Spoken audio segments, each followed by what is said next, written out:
President Trump says North Korea's recent missile tests are not an issue for him. The president disagreed with his own national security advisor and Japan's prime minister at a news conference in Tokyo overnight. Ben Tracy is traveling with the president in Tokyo. Ben, good morning. Not the first time the president has disagreed with his own advisors.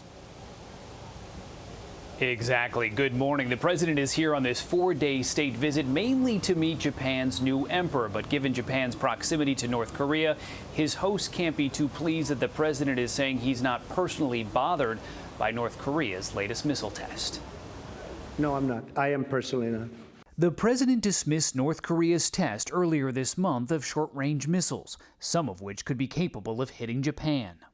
It doesn't matter. All I know is that there have been no nuclear tests. There have been no ballistic missiles going out. He directly contradicted his own national security advisor, John Bolton, and Japanese Prime Minister Shinzo Abe, who say Kim Jong-un's tests violate United Nations Security Council resolutions. I view it differently. I view it as a man. Perhaps he wants to get attention, and perhaps not. Who knows? The president also sided with the North Korean dictator on another issue, former Vice President Joe Biden, who the North Koreans recently called a low IQ individual. He probably is, based on his record.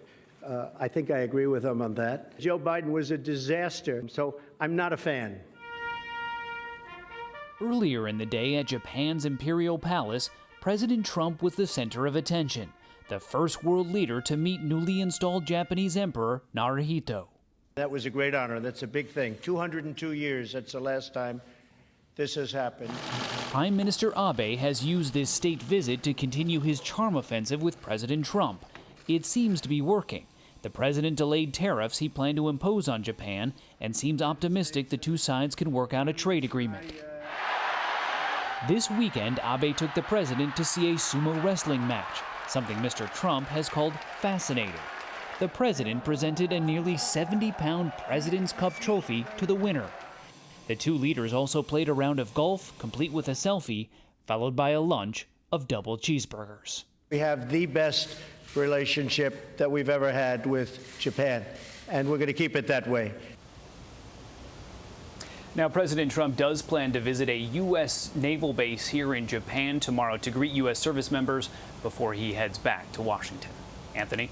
Ben, the president also talked about escalating tensions with Iran. Does Japan play a role in that relationship?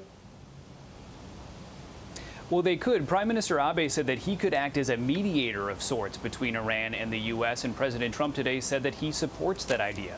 The president also went out of his way to say that despite some of these talks of war, that the U.S. does not seek regime change. Ben Tracy in Tokyo. Thanks, Ben.